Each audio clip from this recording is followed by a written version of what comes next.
Está foragido o padrasto acusado de espancar e quebrar a perna da enteada. A agressão aconteceu porque ela teria se recusado a comer. O caso do bebê atirado da janela pela própria mãe em Cariacica. Cerca de 4% das mulheres com depressão pós-parto podem evoluir para uma psicose e cometer infanticídio. O caso Dondoni. O empresário vai à júri popular 10 anos depois de provocar a morte de uma família num acidente. Carga de cerveja importada avaliada em R$100 mil é apreendida. O proprietário do produto não tinha feito o pagamento dos impostos.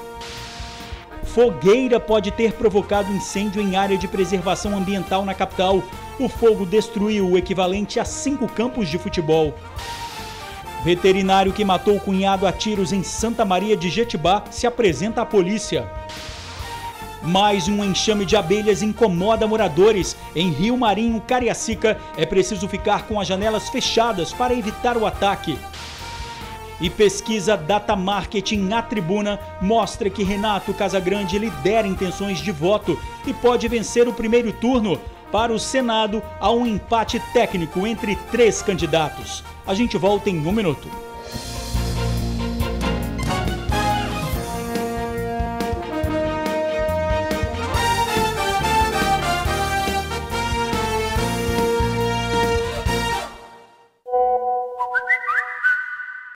Olá, boa noite. Mais uma carga de cerveja é apreendida. O dono da carga importada não tinha feito o pagamento dos impostos. A mercadoria foi apreendida no bairro Coqueiral de Itaparica, em Vila Velha, na manhã desta quinta-feira. O dono da carga não havia feito o pagamento dos impostos de uma marca de cerveja que atualmente está sem centro de distribuição aqui no estado. Essa carga é irregular porque ela entrou no território do Espírito Santo sem o recolhimento do imposto. Ou seja, houve um crime de sonegação fiscal aí e ela foi conduzida para o estado sem o romaneio de comprovante de pagamento do imposto. A carga veio de Rio das Ostras, no Rio de Janeiro. As 960 caixas de cerveja estavam avaliadas em R$120 mil. 2 suspeitos foram presos em flagrante. O motorista de 45 anos, que foi autuado pelo crime de descaminho, e o dono do depósito de 27, autuado por receptação. Apesar de apresentarem uma nota fiscal, essa nota fiscal ela foi emitida de forma fraudulenta. Por quê? Porque ela foi gerada, porém não foi transmitida à Receita Federal. O que isso enseja? Apesar dela estar no sistema, ela não foi validada e processada pela Receita Federal. Em alguns dias ela decairia, essa nota cairia e a Receita sequer ficaria sabendo que essa carga foi transportada ou vendida. O motorista foi liberado após pagamento de fiança no valor de R$1.000 e o proprietário da distribuidora teve que pagar R$37 mil entre multa e impostos. Na última segunda, uma carga de cerveja também foi apreendida pelos policiais da Delegacia Patrimonial, dessa vez no bairro Santa Mônica, em Vila Velha. A mercadoria estava avaliada em mais de R$100 mil. O responsável pelos produtos, um empresário de 36 anos, pagou multa de R$28 mil. Mas, segundo a polícia, os 2 casos não têm relação entre si. Uma fogueira pode ter provocado um incêndio em área de preservação ambiental em Vitória.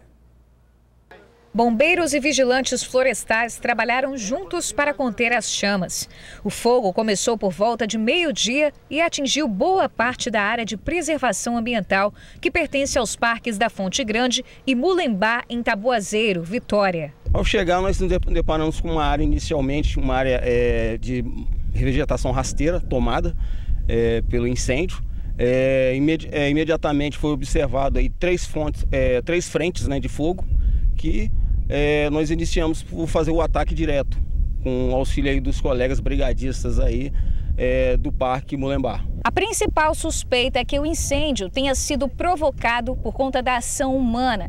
Segundo os bombeiros, as chamas se alastraram de uma fogueira que foi acesa aqui em cima. Provavelmente teve ação pessoal. Nós tivemos alguns indícios no local, como configuração de fogueiras, tá, para uma utilização qualquer.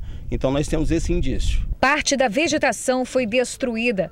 Como a área é elevada e de difícil acesso, não foi possível utilizar água no combate às chamas. Os bombeiros controlaram o incêndio com abafadores. Geralmente os combates em incêndio florestal, esses incêndios a gente não tem condições de fazer utilização de grandes volumes d'água, né? Geralmente é uma utilização de 20 litros de água numa bomba costal, numa bolsa costal, e o restante do combate ele é feito com enxada, foice e também com abafador. O Corpo de Bombeiros informou que o caso será investigado. A área atingida equivale a 5 campos de futebol. 10 anos depois de provocar a morte de uma família num acidente, o empresário Wagner Dondoni vai a júri popular. Uma mistura de emoções. Ronaldo vive a euforia de ver a solução para um caso que o tortura há 10 anos e a tristeza de ter que relembrar a tragédia que acabou destruindo a família. Vem tudo à tona, né? Vem o passado todo. E vem aquela angústia no coração. E ao mesmo tempo vem o alívio. Você saber que depois de 10 anos vai ter o julgamento, vai ter a condenação e eu vou conseguir levar minha vida de volta. O acidente aconteceu no domingo, dia 20 de abril de 2008, no quilômetro 304 da BR-101 em Viana. Ronaldo estava indo para Guaçuí, no sul do estado, visitar os parentes, quando uma caminhonete S10 em alta velocidade bateu no carro da família. A esposa Maria Sueli Costa Miranda, de 29 anos, e os filhos Rafael Andrade, de 14, e o caçula Ronald Andrade, de 4 anos, morreram em decorrência da colisão. O motorista causador da tragédia, Wagner Dondoni, estava embriagado. Ele foi preso, mas pagou fiança e responde ao processo em liberdade. Meses após sair da cadeia, ainda tentou tirar uma nova carteira de habilitação no estado de Minas Gerais, mas foi descoberto. Uma década depois, o caso será levado a júri popular. O julgamento está marcado para o dia 5 de novembro. A audiência será realizada na primeira vara criminal de Viana. Tanto parentes de Wagner como de Ronaldo poderão estar presentes. Um reforço policial também foi solicitado. Eu acho que agora, a partir do mês que vem, do dia 5, vai ter essa condenação e eu vou poder respirar e falar, dever cumprido. Lembrando que 8 juízes se declararam impedidos de julgar o caso. A data do júri foi marcada pelo juiz Romilton Alves Vieira Júnior, dia 5 do mês que vem.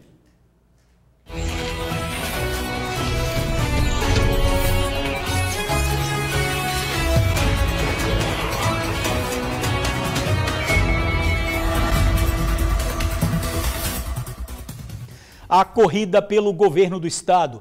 Pesquisa Data Marketing à Tribuna mostra que Renato Casagrande está na frente e pode vencer no primeiro turno. Vamos ver os números. Na pesquisa estimulada que apresenta ao eleitor os nomes dos candidatos, Renato Casagrande aparece com 50,08% das intenções de voto. Em segundo lugar vem Carlos Manato, com 11,17%. Rose de Freitas vem com 8,70%. Jaqueline Rocha, 3,45%, Aridelmo Teixeira, 2,87% e André Moreira, 1,48%. Os indecisos somam 10,59%, brancos e nulos, 11,66%. Para senador, a pesquisa estimulada Data Marketing na Tribuna mostra empate técnico entre 3 candidatos.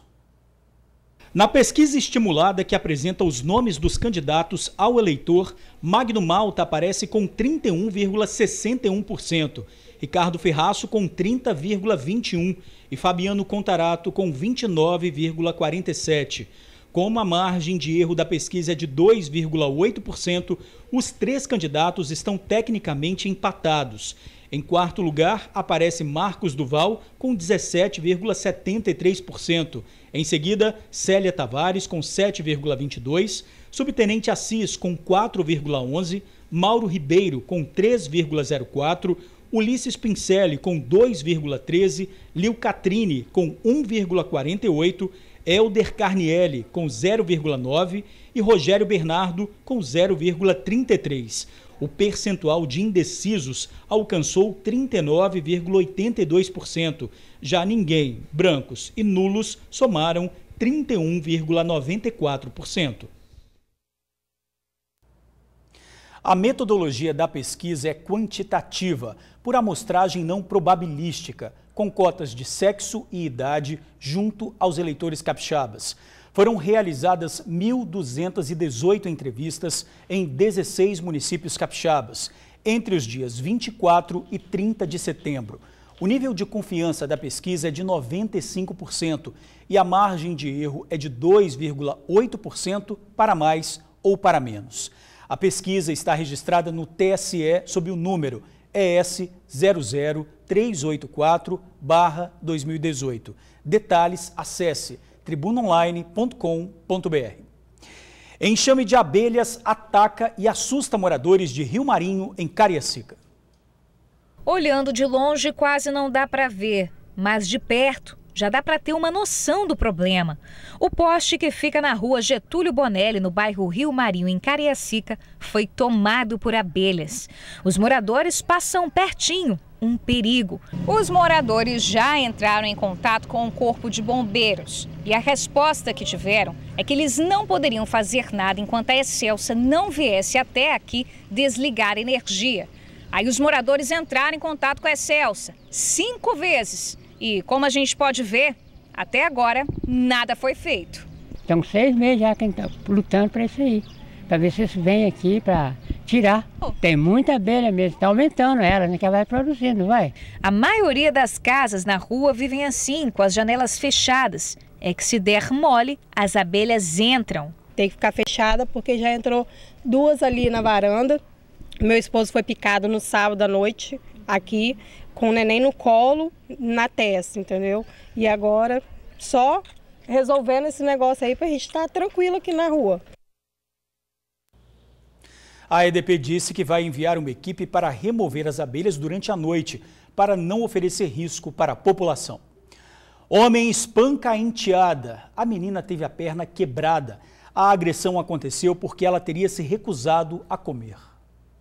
O fato aconteceu nesta rua, em Cidade da Barra, Vila Velha. A polícia militar foi chamada para atender a um caso de violência doméstica. Um homem agredia uma mulher grávida no meio da rua. A polícia militar veio até aqui à rua e constatou a veracidade dos fatos. A mulher ainda estava aqui e contou para os policiais que tinha sido agredida pelo namorado dela, um jovem de 19 anos de idade. O motivo é que ela tentou defender a filha, que estava apanhando do namorado com muitas chineladas.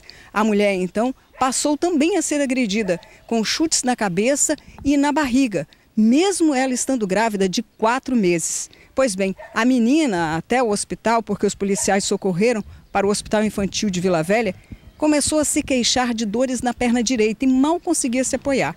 Quando chegou lá, que os médicos avaliaram a criança, constataram que as pancadas foram tão violentas que quebraram a perna direita da criança. Mãe e filha passam bem. O namorado da mãe ainda não foi localizado. A família dele mora na rua.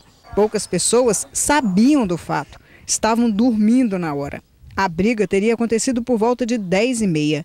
Essa senhora chegou a ver a mulher agredida. Fiquei lá de cima e só quando a mulher veio que pegou ela ali, a menina veio abraçar com ela, pararam aqui.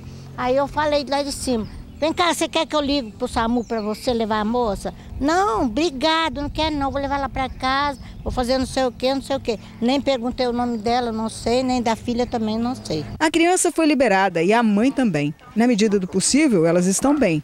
A mãe está com medo. O relacionamento com o jovem tem 1 mês e a família dela não sabia o que tinha acontecido de verdade. Pensavam que a criança tinha sido atropelada. Ela não quis gravar entrevista, mas contou que a criança apanhou porque não queria jantar. O caso foi encaminhado ao plantão especializado da mulher e à Delegacia de Proteção à Criança e ao Adolescente. O agressor continua foragido. Quem tiver informação, ligue para o Disque Denúncia 181. A mãe que jogou o filho pela janela de casa em Cariacica continua internada em um hospital psiquiátrico. Para especialistas, ela pode ter sofrido uma depressão pós-parto que evoluiu para um quadro mais grave, a psicose. O caso aconteceu na madrugada da última terça-feira em Campo Grande, Cariacica. A mãe, uma dona de casa de 29 anos, arremessou o bebê de 2 meses da janela de casa após uma discussão com o marido. Eu vi uns gritos, né? Socorro, socorro, socorro. Eu joguei meu filho, vou jogar meu filho. Aí pegava a janela e eu abria a porta da cozinha. Quando olhamos, ele estava caído lá dentro da casa, gritando, socorro, socorro, eu tô aqui. Aí chegou chamou a polícia, chamou 192, eles entraram na casa, realmente estava a criança e ele. Nós conversamos com um especialista sobre o incidente. O psiquiatra avalia que a jovem tenha sido vítima de uma psicose pós-parto. Há uma queda abrupta dos hormônios, né, dos estrogênios, da progesterona, e isso, dependendo da vulnerabilidade dessa pessoa, ela pode então desencadear. Então seria um dos fatores. Alterações hormonais bruscas, histórico de depressão e surtos na família e até mesmo falta de apoio emocional por parte do companheiro e da família podem contribuir para que a mãe chegue a esse tipo de quadro psicológico. 1 a cada 1000 mães passa por esse tipo de transtorno. Uma situação grave e que demanda cuidado. Em cerca de 4% dos casos, os bebês acabam morrendo. Como toda psicose, há uma perda da realidade, né? A perda do juízo crítico. Ela pode ter ideias delirantes, interpreta de uma forma totalmente distorcida a realidade em torno dela, né? Principalmente o seu bebê. E aí pode, 4% mais ou menos desses casos de psicose puerperal pode desenvolver aquilo que nós chamamos de infanticídio. Por meio de avaliações de risco durante a gestação, os médicos que acompanham a mãe são parte importante na prevenção do transtorno.